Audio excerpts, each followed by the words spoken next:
Oh, hey.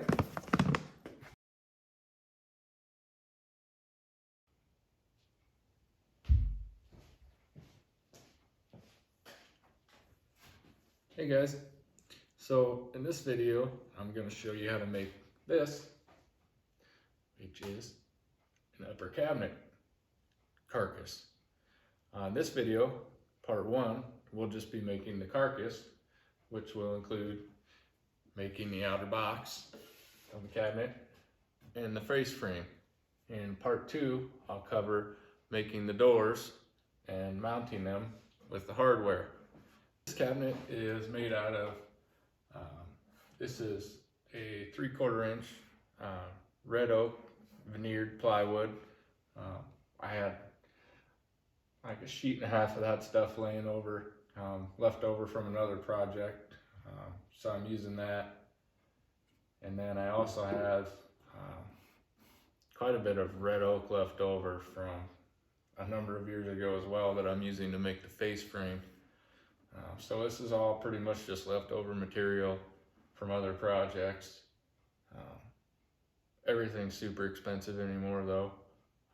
So $150 sheet of red oak plywood today that I probably paid $50 for when I bought it. Anyway, these are gonna go in our new garage. We haven't started building our house yet, but get started building a few cabinets for the garage, and if you stay tuned, I'll have a few more videos coming up. I'm going to be building some walnut cabinets for our basement bar area, so I should have a few videos on that coming up here in the near future. But for now, I'm just going to show you how to build this, which is upper cabinet carcass. These are 30-inch high cabinets and they're 12 inches deep. So yeah, stay tuned and see how to build this cabinet.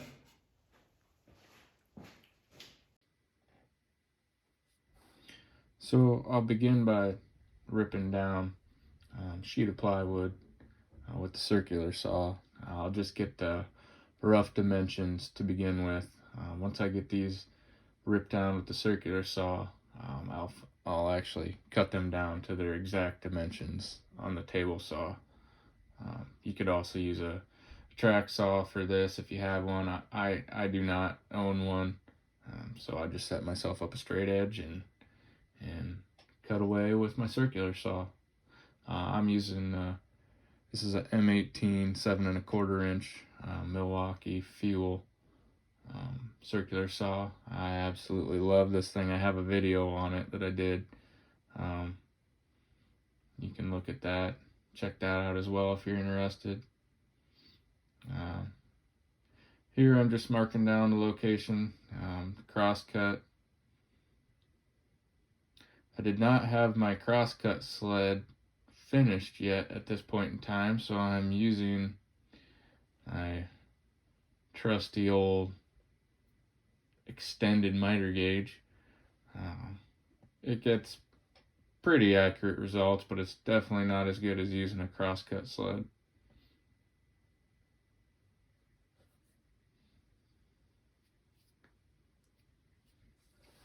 Right here I'm just trimming up, getting it to the actual dimension. I cut a lot of stuff to rough dimensions and then finish it up on the table saw. So that's again what I'm doing right here. I do like, if I'm having to use a miter gauge like this, I do like to clamp my pieces so they don't move around, since I am sliding them across the table as opposed to having them sit on top of your crosscut sled. It does help to have them clamped down. So I have the sides cut and setting over there. I'm now working on cutting the bottom piece.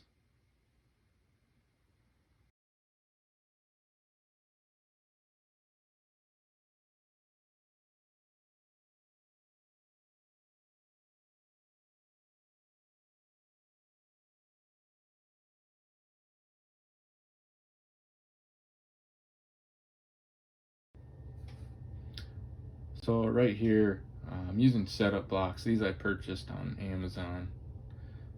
Actually, I I got these as a gift for Christmas that were purchased on Amazon for my mother and father-in-law. So shout out to them. Thank you for the setup blocks, Jason and Lisa.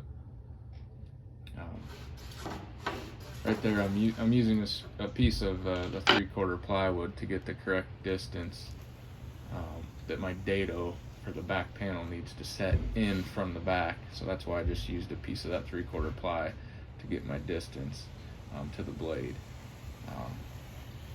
Here I'm just marking the side panels so that I remember where or which side I'm going to cut my dados on.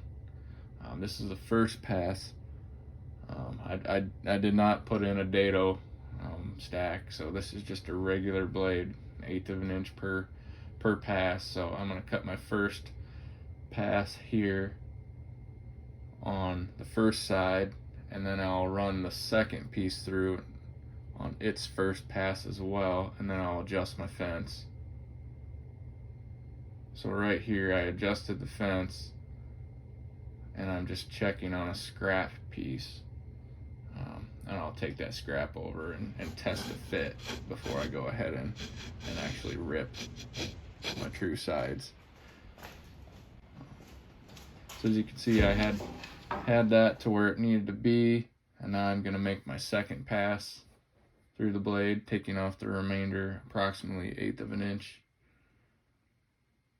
to form up that dado that the back panel will sit in both the side pieces.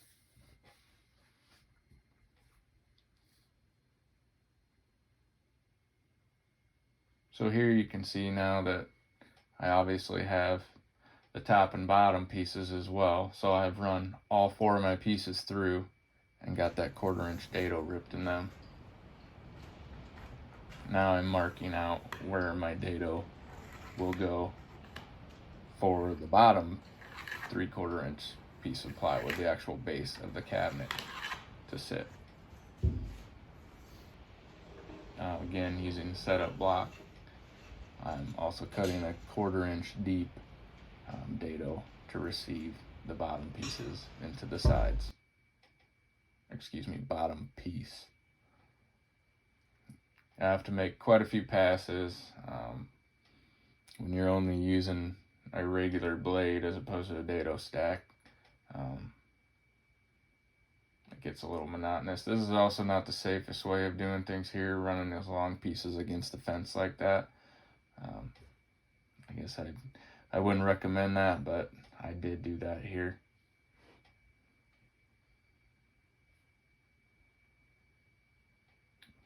Taking a test piece and seeing how well it fits. It actually was just a little bit looser than I would have liked it to be, but you'll barely even notice when it's complete.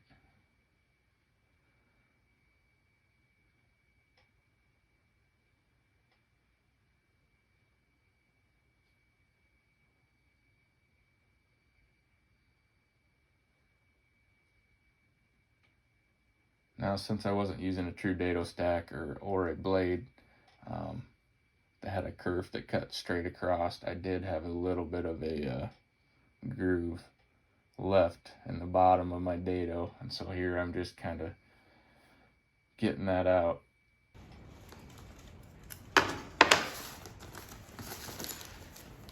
Before I put the cabinet together, I'm drilling holes to accept the shelf pieces. These are adjustable shelves, so I'm using the Kreg Shelf Pin Jig, purchased on Amazon. I think they're like $39, $40. So another Christmas present. Thank you, Tyron and Rachel.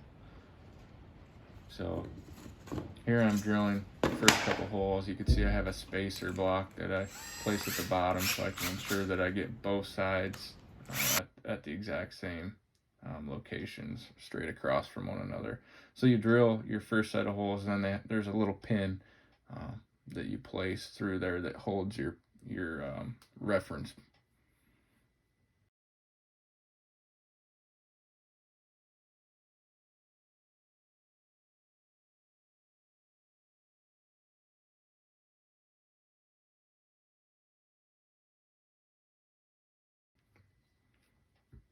can kind of see how it works here. Drill your set of holes, slide it up, set it in place, stick the pin through into your top hole. It gives you your reference point, and then you continue drilling.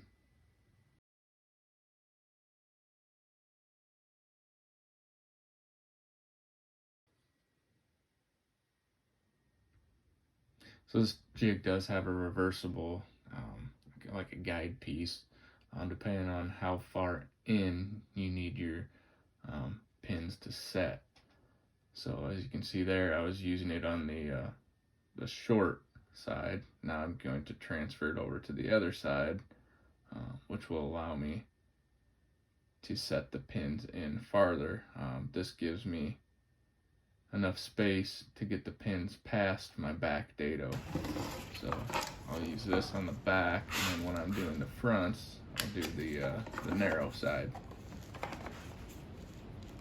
So here I'm just finishing up on this first side piece. I'm drilling my last few holes.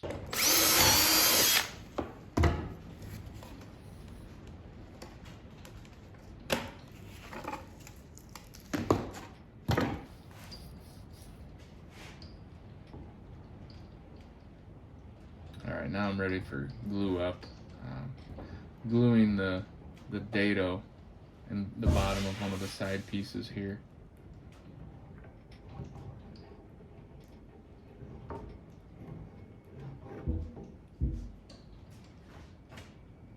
Once we get glue in both of those pieces, set the bottom in place, and I'll do my best to make sure that I get the dados aligned perfectly so that the so that the back panel will slide in place more easily.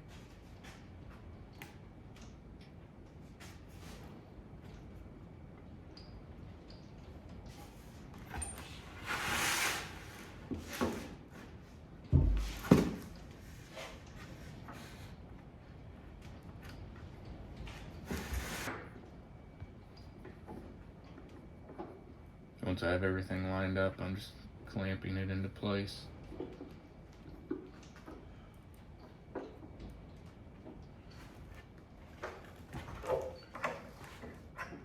Got it all clamped up here.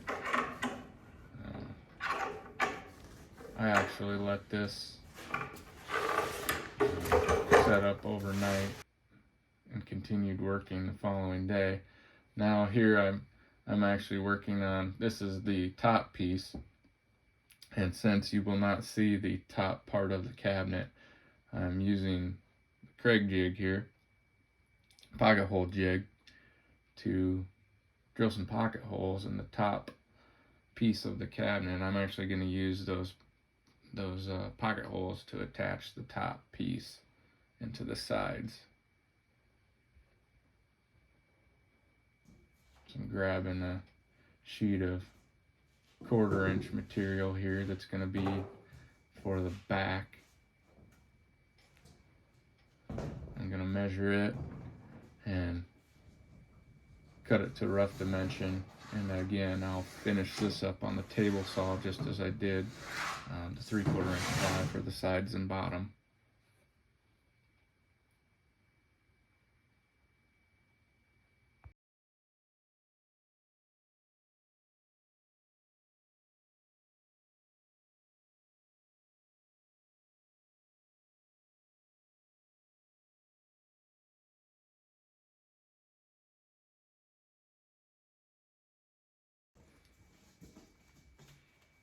Now I'm test fitting the back panel, sliding it into the dados on both sides, and aligning it with the dado on the bottom piece. Sometimes this can take a little coaxing to get it to fall right into place. Kind of lucked out here that it wanted to line up about right. Grab that top piece, slide the dado into place, and see how things look. Not looking too bad here. So once I like the way everything looks, I will clamp it into place and screw it in using those pocket holes, as you can see me doing right here.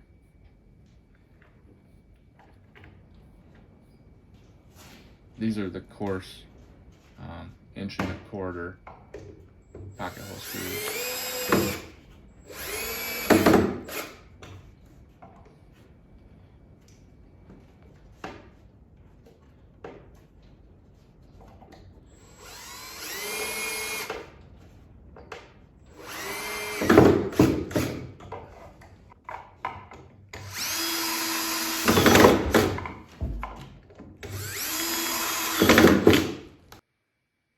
So right here, I'm just cutting 4-inch strips. I think these are actually 3 3/4 inch.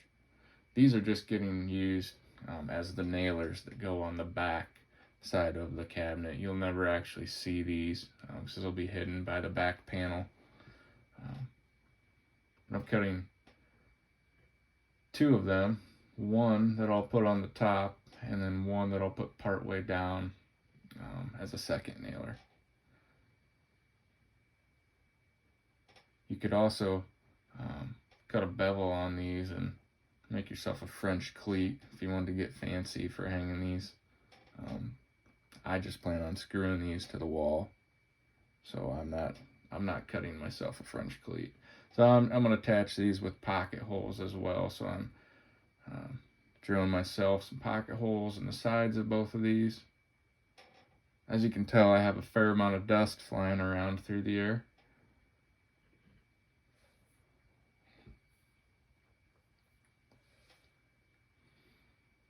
So here I'm just taking the first nailer and setting it into place. Then I'll begin screwing it in. I am gluing the top one in also, just a small bead of glue along the top.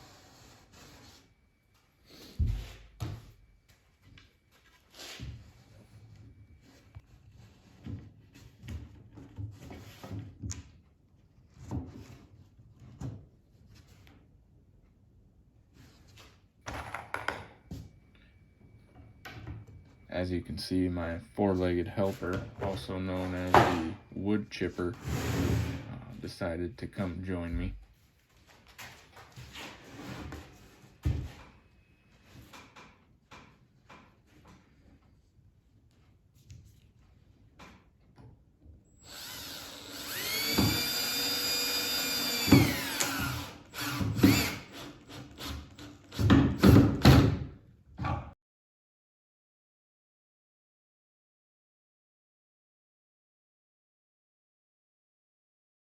To get my second nailer at the correct location, or the location that I wanted it to be.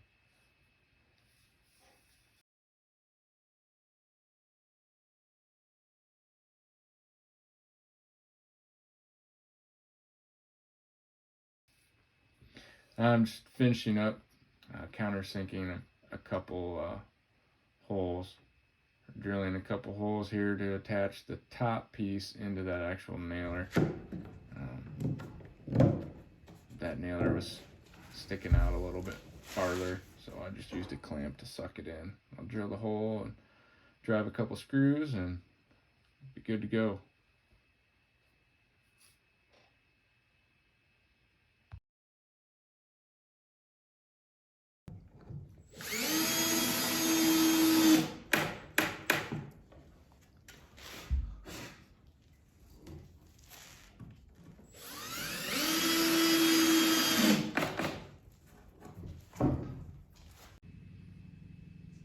So this is the cabinet prior to putting the face frame on. You can see we basically have a box with the 2 nailers on the back of it. Those nailers sit behind the back panel, so you do not see them. Here I am planing down some of that red oak that I mentioned before. It's rough sawn, it's straight from the sawmill, so it does need to be planed down. As you can tell right there, it's pretty rough. So give it a number of passes through the planer, get it down to about 3/4 of an inch, and we'll be good to go.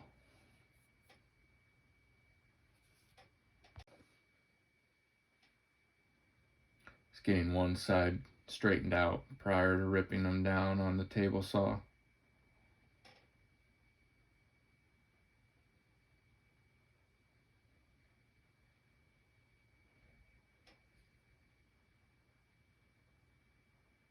Alright, here I'm ripping these. I believe I ripped these at 2 1/8 inches. So, rip 2 pieces here at 2 1/8. I believe these are the side pieces, and then I'm going to come back after I put these in place, and I will measure what I need. Right here I'm measuring what I need my other pieces to be. So I like to clamp these in place and then cut my other pieces. So here I'm drilling, again, pocket holes. It may sound, some people may think that this is cheating. This is kind of actually the application that pocket holes are meant for. So I don't feel too bad about using them. But I'm going to use them here to connect my horizontal members of my face frame to the vertical side pieces. Or if you were making a door, I would say the rails to the stiles.